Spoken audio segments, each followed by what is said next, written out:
समीर खूप गरीब घरातील मुलगा होता. त्याचे आईवडील शेतात काम करून उदरनिर्वाह करत होते. काही दिवसापूर्वी समीरच्या वडिलांनी सावकारकडून कर्ज घेतलं होतं 50 ते 60 हजार रुपये. पण त्याचं व्याज वाढून जवळजवळ 80 ते 90 हजार रुपयाचं कर्ज त्यांच्यावर झालं होतं. आणि ते कर्जाचं ओझं सहन न झाल्यामुळे समीरच्या वडिलांनी आत्महत्या केली. आणि नंतर काही दिवसांनी वडिलांच्या धक्क्याने त्याची आईसुद्धा केली. समीर मग मिळेल ते काम करून राहत होता. आई वडिलांनंतर तो एकटा पडला होता. त्याला काय करावं काहीच कळत नव्हतं. कसं तरी काम करून तो स्वतःचं पोट भरत होता. सावकारचं कर्ज कसं फेडावं तेही त्याला कळत नव्हतं. खूप टेन्शनमध्ये त्याचं जीवन जात होतं. तो मिळेल ते काम करून पैसा कमवण्याचा प्रयत्न करत होता. कधी शेतात मोलमजुरी करायचा तर कधी बस स्टॉपवरती लोकांचे सामान घेऊन त्यांना पाहिजे त्या ठिकाणी पोहोचवायचा. त्याला पैसे मिळायचे आणि त्याच्यावरच तो आपलं पोट भरत होता. असेच एके दिवशी बस स्टॉपवर सकाळपासून त्याला कोणतेही गिराईक मिळालं नव्हतं. त्यामुळे सकाळपासून त्याने काहीही खाल्लेलं नव्हतं. त्याची अवस्था खूपच वाईट झाली होती. अशातच एक बस आली आणि एक हँडसम माणूस त्या बसमधून उतरला. त्याच्या सामानासमोर तो तिथे उभा होता. त्याच वेळेस समीर तिथे गेला आणि त्यांना म्हणाला, साहेब मी तुमचं सामान उचलू का? मयक नुकताच बसमधून उतरला होता. तेवढ्यात कोणाच्या तरी आवाजाने तो चकित झाला. त्याने मागे वळून पाहिले तर एक त्याच्याच वयाचा मुलगा जुने फाटलेले कपडे घालून मयकच्या बॅगकडे पाहत होता. तेव्हा मयक त्याला नाकार देत म्हणाला, नाही, मी सामान स्वतःच उचलेन. मयकचे असे बोलणे ऐकताच तो मुलगा थोडा नाराज झाला आणि म्हणाला, साहेब कितीही पैसे द्या, पण पोटाची भूक भागण्यासाठी मजबूर झालो आहे. मी तेव्हा मयक रागाने त्याच्याकडे पाहू लागला तर त्याला मुलाच्या डोळ्यात अश्रू होते. मग मयकने त्या मुलाचा चेहरा नीट पाहिला. चेहरा नीट पाहिल्यावर त्याला समजले की अरे हा तर माझा लहानपणीचा मित्र समीर आहे. मग मयक त्याला म्हणाला, अगोदर तू माझ्याबरोबर चल. मयक त्याला जवळच्या हॉटेलमध्ये घेऊन गेला आणि त्याला विचारले की तू काय खाणार आहेस? मयकने असे विचारताच तो मुलगा म्हणाला, नाही साहेब, मी तुमचं सामान उचलेल तरच मी काहीतरी घेईन. तेव्हा मयक म्हणाला, मला माहीत आहे तू खूपच इमानदार आहेस. तू कोणाची मदत घेणार नाहीस, पण सामान नंतर उचल, अगोदर काहीतरी खाऊन घे. बस मी आलोच, असे मयकने म्हणताच तो मुलगा घाबरत घाबरत समोरच्या खुर्चीवर जाऊन बसला. मयक फ्रेश होऊन काही वेळात आला आणि त्याच्या समोरील खुर्चीवर बसून त्याला विचारू लागला, तू या अवस्थेत असा कसा? मयकचा असा प्रश्न ऐकताच तो थोडा गोंधळला. तेव्हा मयक म्हणाला, अरे मला असे म्हणायचे आहे की तू तुझ्याविषयी मला काहीतरी सांग. तेव्हा समीर म्हणाला, साहेब माझे बाबा या गावातील एक शेतकरी होते. गावातील सावकाराकडून कर्ज घेऊन ते वर्षानुवर्ष शेती पिकवत होते. त्यातून मिळणाऱ्या पैशातून ते सावकाराचे कर्ज फेडत होते. पण एक वर्ष नेहमीप्रमाणे त्यांनी सावकाराकडून कर्ज घेऊन शेतीमध्ये पीक लावले, परंतु सर्व पीक वाया गेले. त्यामुळे बाबांना ते कर्ज फेडता आलं नाही. त्या कर्जावरच व्याज वाढत गेलं. त्यामुळे शेतीवर आणि घरावर कब्जा केला. माझ्या बाबांना ते सहन झालं नाही आणि त्यांनी आत्महत्या करून स्वतःचे जीवन संपवले. तेव्हा मी लहान होतो. काही दिवसांनी माझी आईसुद्धा हे जग सोडून निघून गेली. त्यानंतर शाळेत जाणं तर दूरच, परंतु गावात कोणते कामसुद्धा मला मिळत नव्हते. त्यामुळे उपाशी मरण्याची वेळ आली. तेव्हापासून मी जे काही काम हाताला मिळेल ते मी करत आहे. दुपारी बसमधून कोणी आले तर त्यांचं सामान उचलायचं म्हणजे दुपारच्या जेवणाची व्यवस्था होते. तो हे सर्व सांगतच होता. तेवढ्यातच जेवण आले. समोर जेवणाचे ताट पाहून समीर म्हणाला, साहेब हे तर खूप महागडं जेवण आहे. माझी मजुरी फक्त 10 रुपये होईल. मग हे सर्व कसं परत करू? तेव्हा मयक हसतच म्हणाला, आता मी आलो आहे. जेव्हा मी परत जाईन तेव्हा सुद्धा माझे सामान उचलून तू दे. मयक त्याला मुद्दामून आपली ओळख सांगत नव्हता, कारण त्याला माहीत होते की जर त्याने त्याची ओळख दाखवली तर समीर त्याच्याकडून कोणतीच मदत घेणार नाही. समीरला खूप भूक लागली होती. त्यामुळे समोर जेवण येताच समीर पटापट जेवू लागला. तर इकडे मयक जुन्या दिवसाच्या आठवणीमध्ये हरवून गेला. त्यावेळी ते दोघेही एका शाळेत शिकत होते. दोघे सोबतच खेळत असायचे. समीर अभ्यासात खूप हुशार होता. त्यामुळे त्या दोघांमध्ये नेहमीच पहिला नंबर काढण्यासाठी शर्त लागलेली असायची. मयकचे बाबा त्याच शाळेत शिक्षकाची नोकरी करत होते. पण पुढे त्यांच्या बाबाची बदली शहरात झाल्यानंतर मयक आपल्या बाबांसोबत पुढचे शिक्षण घेण्यासाठी शहरात निघून गेला आणि आता त्याचं कॉलेजचं शिक्षण पूर्ण झालं असल्याकारणाने तो आपल्या जुन्या मित्रांना भेटण्यासाठी गावी आला होता. मयकला अशी अजिबात अपेक्षा नव्हती की त्याचा मित्र अशा अवस्थेत भेटेल. मयक आपल्याच आठवणीत गुंग होता. तेवढ्यात समीर त्याला म्हणाला, साहेब माझं जेवण झालं आहे, चला मी तुमचं सामान उचलतो. त्यावर आपल्या आठवणीतून तो बाहेर आला. मयक म्हणाला, ठीक आहे, आपण निघूया, पण त्या अगोदर तुझ्याविषयी अजून काहीतरी सांग. तू आता कुठे राहतोस आणि पुढे तू काय करणार आहेस? त्यावर समीरने उत्तर दिले, साहेब माझ्याविषयी माहिती घेऊन तुम्ही काय करणार? माझ्यासारखे लोक रस्त्यावरची मजुरी करत फिरत असतात आणि एक दिवस असेच मरून जातात. एक वेळ होती आमच्याकडे सुद्धा सर्व काही होते. समोर जी शाळा दिसते आहे ना, तिथे मी शिकत होतो. त्यावर मयक म्हणाला, मग आता शिक्षणाची इच्छा नाही का तुझी? समीर म्हणाला, साहेब आईबाबांचे छत्र काय असते ते आईबाबा गेल्यानंतर मला समजते. माझे बाबा मला सरकारी ऑफिसर बनवणार होते. मयक समीरचे बोलणे अगदी लक्ष देऊन ऐकत होता, पण समीरला एकदाही शंका आली नाही की तो त्याचाच मित्र आहे, कारण मयकने त्याचा पेहराव बदललेला होता. मग समीरने मयकला विचारले, साहेब तुम्ही इथे कोणाच्या घरी आला आहात का? आता सुद्धा मयकने आपली ओळख लपवत उत्तर दिले, असेच गाव फिरण्यासाठी आलो होतो.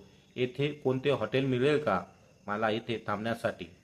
हो साहेब, बसस्टॉपच्या मागे एक हॉटेल आहे. तुमच्या शहरासारखे नाही, पण ठीकठाक आहे. चला मी तुम्हाला तिथेच घेऊन जातो. समीर असे म्हणताच मयकने होकारार्थी मान हलवली. तेव्हा समीरने मयकचे सामान उचलले आणि तो पुढे चालू लागला. त्याच्या मागोमाग मयक चालू लागला. काही वेळातच ते हॉटेलवर पोचले. मयकने एक रूम घेतली.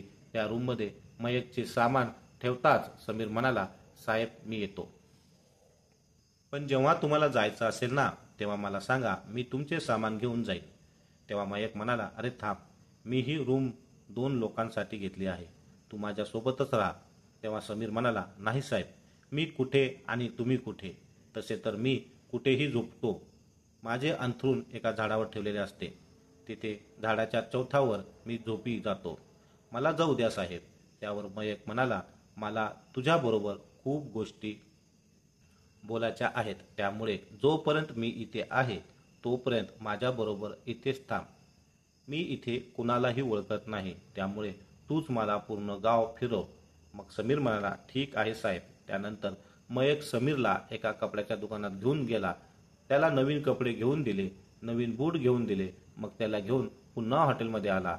समीर ओशाळाला होता. नको म्हणत असताना सुद्धा मयकने समीरला लागणाऱ्या सर्व गरजेच्या वस्तू खरेदी करून दिल्या. हॉटेलमध्ये आल्यानंतर मयक समीरला म्हणाला, आता जाऊन तू आंघोळ कर आणि हे नवीन कपडे घाल. समीर पटकन आंघोळ करण्यासाठी गेला आणि नवीन कपडे घालून आरशामध्ये पाहतच होता. तेवढ्यातच रूमच्या बाहेर बसलेला मयक रूममध्ये गेला.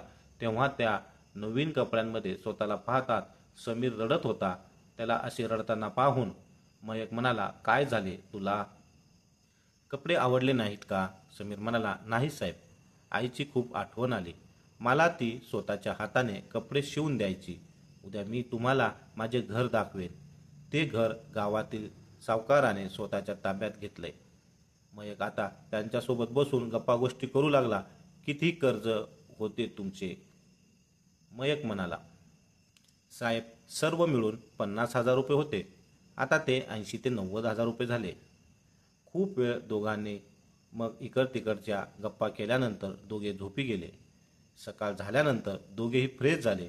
त्यानंतर समीर मयकला आपल्याबरोबर घेऊन गाव फिरवण्यासाठी गेला. तिथे गेल्यानंतर समीरने मयकला आपलं घर दाखवलं, जे बंद अवस्थेत होतं. मग समीर मयकला त्या झाडाखाली घेऊन गेला जिथे तो रोज रात्री झोपत होता.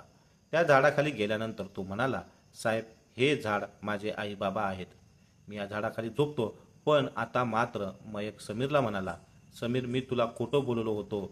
मी गाव फिरण्यासाठी नाही तर फक्त तुला भेटण्यासाठी आलो होतो. मयकचे बोलणे ऐकताच समीर आश्चर्यचकित झाला.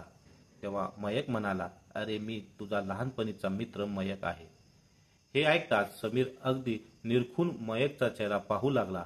आता समीरला मयकच्या चेहऱ्यामध्ये आपला मित्र दिसू लागला.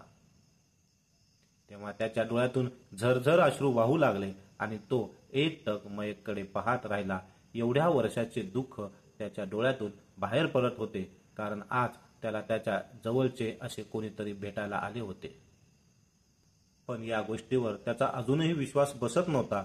मयकने त्याला शांत केले. मग त्याला घेऊन मयक आपल्या गावातील घरी गेला आणि काही पैसे आपल्या काकाकडून उधार घेतले. मग काही शेतकऱ्यांना एकत्र केले आणि त्या सावकाराच्या घरी पोहोचला. मयकने त्या सावकाराला विचारले की त्याच्या बाबांवर किती कर्ज आहे. तेव्हा सावकार म्हणाला, त्याच्या बाबावरचे कर्ज कोण फेडणार आहे. त्याच्याकडे तर फुटकी कवडीही नाही. नाही तर त्याचा बाप असाच निघून गेला असता का. सर्व मिळून त्याच्या बापावर 1,00,000 रुपये कर्ज आहे. मयकने एक बॅगमधून 1,00,000 रुपये काढून त्या सावकारासमोर ठेवले आणि म्हणाला, याचे शेत आणि याचे घर आणि याच्या इतर काही वस्तू तुमच्याकडे असतील तर त्या सर्व वस्तू याला परत द्यायच्या. सावकार हे सर्व पाहून खूप घाबरला, कारण एवढ्या लोकांसमोर तो काहीच करू शकत नव्हता. शेवटी सावकारने समीरच्या बाबांच्या नावावर असलेले घर, त्या घराची कागदपत्रे समीरला परत केली. त्यांच्या बाबांचे शेत सुद्धा त्याला परत केले. तेव्हा मयकने समीरला शेती करण्यासाठी सुद्धा काही पैसे दिले. ते सर्व पाहून समीर त्याच्या पायावर डोके ठेवून रडू लागला. तेव्हा मयकने आपल्या पायाजवळून उचलून त्याला म्हणाला, मित्रा, आता तुला मागे वळून पाहायची गरज नाहीये, कारण यापुढे मी जेव्हा गावी येईल तेव्हा माझा मित्र पुढे गेलेला मला पाहायला मिळायला हवा.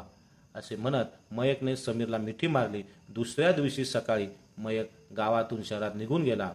6 महिन्यानंतर अचानक मयकच्या दरवाजाची बेल वाजली. मयकने जाऊन दरवाजा उघडला तर समोर समीर उभा होता. 6 महिन्यात समीर अगदी बदलून गेला होता.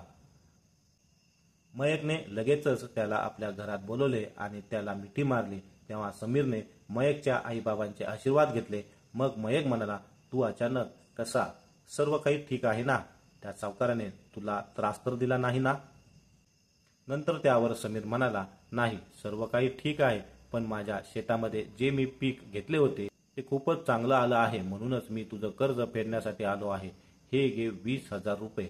बाकीचे हळूहळू मी तुला देत जाईल. त्यावर मयक म्हणाला, तू माझा मित्र आहेस, त्यापेक्षा जवळचा भाऊ देखील आहेस, म्हणून मी तुला कोणतेही कर्ज दिले नव्हते.